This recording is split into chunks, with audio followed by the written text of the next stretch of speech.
नमस्कार, मैं हूँ स्मिता शर्मा और हम NCERT क्लास 12th का भूगोल का पेपर सॉल्व कर रहे हैं और ऑब्जेक्टिव टाइप के क्वेश्चन आंसर्स हम लोग पहले सॉल्व कर चुके हैं और आज के वीडियो में हम 3 नंबर के क्वेश्चन आंसर्स पर चर्चा करेंगे।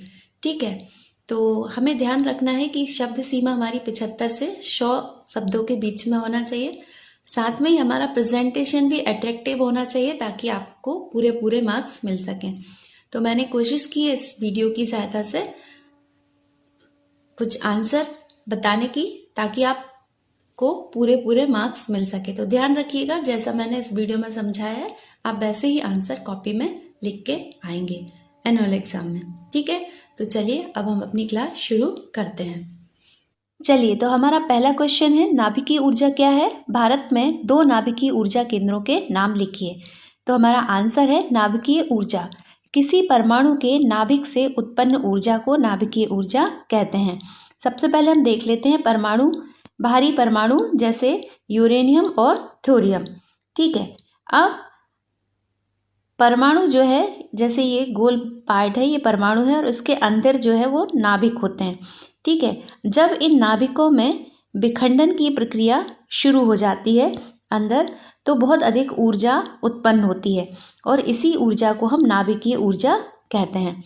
ठीक है, भारत में नाभिकीय ऊर्जा केंद्रों के नाम, ठीक है, पहला है तारापुर महाराष्ट्र, दूसरा है कोटा के पास रावतभाटा राजस्थान में, तीसरा है कलपक्कम तमिलनाडु, चौथा है नरोरा उत्तर प्रदेश, पांचवा है केगा कर्नाटक और छठा है काकरापारा गुजरात।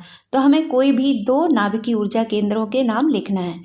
अगर 2 से ज़्यादा है तो हम इनमें से जो भी आपको पसंद है आप 2-4 अच्छे से लर्न कर लीजिएगा। चलिए, अब हमारा अगला क्वेश्चन है, भारत में मैग्नीज का वितरण क्षेत्र लिखिए। हमारा आंसर हो जाएगा, मैग्नीज जो है वो लौह अयस्क के प्रगलन के लिए एक महत्वपूर्ण कच्चा माल है और इसका उपयोग मिश्र धातु के निर्माण में किया जाता है। मैग्नीज का उपयोग जो है वो मिश्र धातु के निर्माण में किया जाता है। इसके बाद हम देखेंगे, मैग्नीज के निक्षेप लगभग सभी भूगर्भिक संरचना में पाए जाते हैं, मतलब सभी प्रकार की चट्टानों में पाए जाते हैं, लेकिन मुख्य रूप से यह धारवाड़ क्रम में अधिक मिलते हैं। ठीक है, धारवाड़ क्रम की जो चट्टानें हैं उनमें मैग्नीज के निक्षेप अधिक पाए जाते हैं। चलिए, अब हमारा नेक्स्ट पॉइंट है मैग्नीज का वितरण। मैग्नीज के वितरण क्षेत्र देख लेते हैं। सबसे पहले है उड़ीसा। उड़ीसा में बोनाई, केंदुझर, सुंदरगढ़, गंगपुर में मैग्नीज का उत्पादन होता है। अब हम मैप की सहायता से जानेंगे कि उड़ीसा में कौन कौन से निक्षेप हैं। ये है उड़ीसा, ठीक है, और उड़ीसा में हम देख रहे हैं केंदुझर, सुंदरगढ़, मयूरभंज, ये सभी जो हैं वो मैग्नीज की खदानें हैं। मैप में भी आपको ऐसे ही फिल करना है। मैग्नीज का जो सिंबल है वो कुछ इस तरह का है, तो आपको ध्यान रखना है कि जो इंडेक्स दिया हुआ है इसमें हमें अच्छे से, चाहे वो लौह अयस्क का हो, चाहे वो लौह अयस्क खदानें हो या किसी भी तरह की कोई चीज़ पूछी गई है, तो हमें इंडेक्स की सहायता से प्रेजेंटेशन करना है। चलिए, अब हम दूसरा पॉइंट देखेंगे, कर्नाटक। कर्नाटक में मैग्नीज की प्रमुख खदानें धारवाड़, बल्लारी, बेलगावी, उत्तरी कनारा, चिकमंगलूर, शिमागो, चित्रकूट आदि हैं। ठीक है, अब हम इसे मैप की सहायता से देखेंगे। ये है कर्नाटक और ये कर्नाटक में बेल्लारी, यहाँ पर भी होती है मैग्नीज, शिवमोगा, चित्रदुर्ग, चिकमंगलूर, ठीक है, इन सभी पर मैग्नीज का उत्पादन होता है। चलिए, अब हम देखेंगे महाराष्ट्र। महाराष्ट्र में मैग्नीज के भंडार नागपुर, भंडारा तथा रत्नागिरी जिलों में फैले हुए हैं। अब हम इसे मैप की सहायता से भी समझ, नागपुर, भंडारा, ये सब आसपासी मैग्नीज उत्पादक क्षेत्र हैं। चलिए, अब हम देखते हैं मध्य प्रदेश। मध्य प्रदेश में मैग्नीज की पट्टी बालाघाट, छिंदवाड़ा, मंडला और झाबुआ जिलों तक विस्तृत है। हमें देख लेना है मैप की सहायता से, मैप में भी फिलअप करने आ सकता है, तो आप ध्यान रखिएगा। ये मध्य प्रदेश का ये बालाघाट है, जाते हैं तो बालाघाट ये महाराष्ट्र की बॉर्डर से लगा हुआ है। चलिए अब अगला क्वेश्चन है, चीनी उद्योग एक मौसमी उद्योग क्यों है, लिखिए। चलिए अब हम इसके बारे में डिटेल में पढ़ते हैं। चीनी उत्पादन में भारत का विश्व में दूसरा स्थान है। ठीक है, प्रथम स्थान पर ब्राज़ील है और दूसरे स्थान पर भारत है। गन्ना एक भार ह्रास वाली फसल है। चीनी और गन्ने का अनुपात 9% से 12% के बीच में होता है। 2 बार बीच में लिखा गया है तो बीच होता है, जो इसकी गुणवत्ता पर निर्भर करता है। यानी कि गन्ना की गुणवत्ता जितनी अच्छी होगी उतनी अधिक मात्रा में चीनी का उत्पादन होगा। अगला है, खेतों में काटकर एकत्रित करने से लेकर ढुलाई की अवधि तक इसमें सुक्रोज की मात्रा सूखती जाती है, इसलिए इसको बिल्कुल खेत के आसपास ही स्थापित किया जाता है। 24 घंटे के अंदर इसे पेर लिया जाए तभी चीनी की मात्रा अच्छी होती है, यानी कि इसका जो रस है वो निकाल लेना चाहिए, तभी चीनी की मात्रा अच्छी होती है। इसलिए चीनी उद्योग को एक मौसमी उद्योग कहते हैं।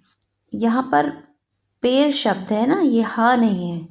चलिए अगला क्वेश्चन है, आज़ादी के बाद किन 3 एकीकृत इस्पात संयंत्र की स्थापना की गई। स्वतंत्रता प्राप्ति के बाद द्वितीय पंचवर्षीय योजना 1956 से 57 में विदेशी सहयोग से 3 नए एकीकृत इस्पात संयंत्रों की स्थापना की गई थी। देख लेते हैं। पहला है राउरकेला उड़ीसा, दूसरा है भिलाई छत्तीसगढ़, तीसरा है दुर्गापुर पश्चिम बंगाल। चलिए थोड़ा सा और इनके बारे में डिटेल में पढ़ लेते हैं हम लोग। यह सभी सार्वजनिक सेक्टर संयंत्र हिंदुस्तान स्टील लिमिटेड HSL के अधिकार में थे। प्रारंभ में जब इनकी स्थापना हुई थी तब यह सार्वजनिक सेक्टर संयंत्र हिंदुस्तान स्टील लिमिटेड के अधिकार क्षेत्र में थे और बाद में 1973 में इन संयंत्र के प्रबंध के लिए steel authority of India SAIL की स्थापना की गई थी। ठीक है, चलिए अब हम इनके बारे में डिटेल में जान लेते हैं। राउरकेला इस्पात संयंत्र। राउरकेला इस्पात संयंत्र की स्थापना जर्मनी के सहयोग से 1959 में उड़ीसा के सुंदरगढ़ जिले में की गई थी। ठीक है, किसके सहयोग से की गई थी? जर्मनी के। और 1959 में उड़ीसा के सुंदरगढ़ जिले में की गई थी। चलिए नेक्स्ट पॉइंट है हमारा भिलाई इस्पात संयंत्र। भिलाई संयंत्र की स्थापना रूस के सहयोग से, अभी आपको ऑब्जेक्टिव टाइप में आया है कि भिलाई इस्पात संयंत्र की स्थापना किस देश से सहयोग से की गई है, तो हमें याद रखना है कि रूस के सहयोग से की गई है। ये राउरकेला में भी पूछ सकते हैं और भिलाई में भी पूछ सकते हैं। के सहयोग से छत्तीसगढ़ के दुर्ग जिले में सन 1959 में की गई थी, यानी कि 1959 में की गई थी। इसके बाद है दुर्गापुर इस्पात संयंत्र। दुर्गापुर इस्पात संयंत्र की स्थापना यूनाइटेड किंगडम सरकार की सहायता से पश्चिम बंगाल में सन 1962 में की गई थी। अब हमें ये भी याद रखना है कि दुर्गापुर इस्पात संयंत्र की स्थापना 1962 में की गई थी और इसका जो सहयोग था वो यूनाइटेड किंगडम की सरकार से हमें प्राप्त हुआ था। चलिए अब हमारा अगला क्वेश्चन है, भारत में सूचना प्रौद्योगिकी क्रांति के प्रमुख प्रभाव क्या हैं, लिखिए। आंसर है, भारत में सूचना प्रौद्योगिकी ने भारत में आर्थिक और सामाजिक रूपांतरण ला दिया है। यहाँ लोगों को रोजगार मिलना प्रारंभ हुआ है तथा उनकी जीवन शैली में भी बड़ा परिवर्तन आया है। सूचना प्रौद्योगिकी यानी कि इंफॉर्मेशन टेक्नोलॉजी से लोगों की जीवन शैली में काफ़ी चेंजेस आए हैं। भारतीय अर्थव्यवस्था विकसित हुई है और आज भी सॉफ्टवेयर उद्योग से ज्ञान और सूचना देने में क्रांति आ गई है। जैसे लॉकडाउन के समय में शिक्षक बच्चों को ऑनलाइन क्लास देकर शिक्षित कर रहे हैं, जैसे कि हम लोग आपके लिए ऑनलाइन की सहायता से भी शिक्षित कर रहे हैं। संपूर्ण शिक्षा विभाग जूम ऐप, गूगल मीट आदि सॉफ्टवेयर बच्चों के साथ लेकर विभिन्न प्रकार की जानकारियां दे रहे हैं। गूगल मीट और जूम ऐप हैं, वेबएक्स हैं, इनकी सहायता से हम लोग लाइव एक दूसरे से इंटरेक्ट हो रहे हैं। चलिए, आज भारत का सारा तंत्र, चाहे वह परिवहन तंत्र हो, उद्योग हो, सेवा क्षेत्रों आदि सभी कार्य सॉफ्टवेयर के माध्यम से किए जा रहे हैं और इसमें कम खर्च है और बिना किसी त्रुटि के अच्छे से संचालित भी हो रहे हैं। नेक्स्ट पॉइंट है, सॉफ्टवेयर के माध्यम से ही मौसम की जानकारी, सुरक्षा संबंधी जानकारी, रिमोट सेंसिंग, जीपीएस आदि का काम द्रुत गति से हो रहा है। ठीक है, तो इतना आपको समझ में आ गया होगा। नेक्स्ट क्वेश्चन हमारा, नीति आयोग के उद्देश्य लिखिए। आंसर है नीति आयोग के उद्देश्य। पहला उद्देश्य है केंद्रीय तथा राज्य सरकारों को व्यक्तिगत तथा तकनीकी सलाह देने के लिए तथा भारत के आर्थिक नीति निर्माण में राज्यों की भागीदारी सुनिश्चित करने के उद्देश्य से नीति आयोग की स्थापना की गई है। कहने से तात्पर्य है कि हमारी जो केंद्र सरकार है तथा राज्य सरकारें हैं उनमें एक तो व्यक्तिगत तथा तकनीकी सलाह होनी चाहिए, साथ में ही राज्यों की क्या आर्थिक नीति है तथा केंद्र की क्या आर्थिक नीति है, इनकी भागीदारी भी उसमें हो जाती है, इसलिए नीति आयोग की स्थापना की गई है। उसके बाद है ग्रामीण स्तर पर विश्वसनीय योजनाएं तैयार करने के लिए तंत्र विकसित करना। एक्चुअली में केंद्र सरकार का काम बहुत हाई लेवल का होता है और नीति आयोग से केंद्र सरकार सभी राज्यों से जुड़ जाती है ताकि राज्यों की आर्थिक समस्याओं का समाधान हो सके। राज्यों में जितने भी गांव हैं, गांव के लेवल से सारी जितनी समस्याएं हैं उनका भी समाधान हो सके। चलिए नेक्स्ट क्वेश्चन है, जनजातीय समन्वित विकास उपयोजना लागू होने से कोई 3 लाभ लिखिए। चलिए तो इसका आंसर हम देख लेते हैं। हिमाचल प्रदेश के प्रमुख जनजातीय क्षेत्र में समन्वित विकास उपयोजना लागू होने से निम्नलिखित लाभ हुए हैं। सबसे पहले है आधारभूत संरचनाओं का निर्माण। आधारभूत संरचनाएं जैसे विद्यालय है, अस्पताल है, सड़क है, संचार तंत्र है, बिजली आदि की उपलब्धता वहाँ पर हो चुकी है। दूसरा पॉइंट है कृषि क्षेत्र में जलवायु के अनुसार कृषि का विकास हुआ है तथा दालों और नकदी फसलों के उत्पादन में वृद्धि हुई है। पहाड़ी क्षेत्रों में हम देखेंगे कि जलवायु अलग अलग होती है, वहाँ पर मौसम के अनुसार दालों, नकदी फसलों आदि के उत्पादन में वृद्धि होती जा रही है। थर्ड पॉइंट है लिंगानुपात में सुधार हुआ है, जैसे बाल विवाह पर रोक लग गई है आदि। वहाँ पर कई प्रकार से सामाजिक आर्थिक तथा आधारभूत लाभ प्राप्त हुए हैं। चलिए अब अगला क्वेश्चन है, परिवहन के प्रमुख प्रकारों के नाम लिखकर बताइए कि किस क्रियाकलाप के अंतर्गत आते हैं। सबसे पहले हम परिवहन के प्रकार देख लेते हैं। पहला है स्थल परिवहन, दूसरा है जल परिवहन और तीसरा है वायु परिवहन। आप लोग तीनों परिवहन से अच्छी तरह से परिचित हैं।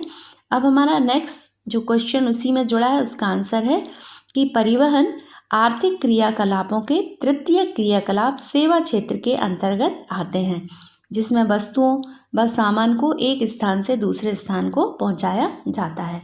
आप अच्छी तरह से जानते हैं कि परिवहन के साधन चाहे वो स्थल परिवहन हो, चाहे जल परिवहन हो, चाहे वायु परिवहन हो, इनमें वस्तुओं व सामान व व्यक्तियों को एक स्थान से दूसरे स्थान तक पहुंचाया जाता है। अगला क्वेश्चन है भारत में रेल मार्गों के 3 महत्व लिखिए। तो भारत में रेल मार्गों के 3 महत्व इस तरह से हैं। रेल मार्गों से लंबी दूरी तक अधिक सामान आसानी से पहुंचाया जा सकता है। आप सभी ने गुड्स ट्रेन देखी है और रेल जो है वो काफ़ी लंबा सफ़र तय करती है और इतनी लंबी दूरी में अधिक से अधिक सामान वो आसानी से पहुंचा देते हैं। दूसरा है आयात और निर्यात दोनों के लिए रेल मार्गों का उपयोग सुलभ और सस्ता है। आयात निर्यात शिप से होता है, वहाँ तक शिप तक माल को पहुँचाने के लिए रेल मार्ग सबसे सुलभ और सस्ता साधन है। अर्थात देश के अंदर कच्चा या निर्मित माल कोने कोने तक आसानी से पहुँचाया जा सकता है रेल मार्गों की सहायता से। तीसरा पॉइंट है यात्रियों को समय, धन, सुरक्षा और लंबी दूरी का लाभ भी रेल मार्गों की सहायता से मिलता है। तो ये था हमारा आज का 3 नंबर के क्वेश्चंस के आंसर और आशा करते हैं आपको समझ में आए होंगे और आपको भी इसी तरह से अपनी एग्ज़ाम कॉपी में लिखना है ताकि आपकी अच्छे से मार्किंग की जा सके। तो धन्यवाद बच्चों। जय हिंद, जय भारत।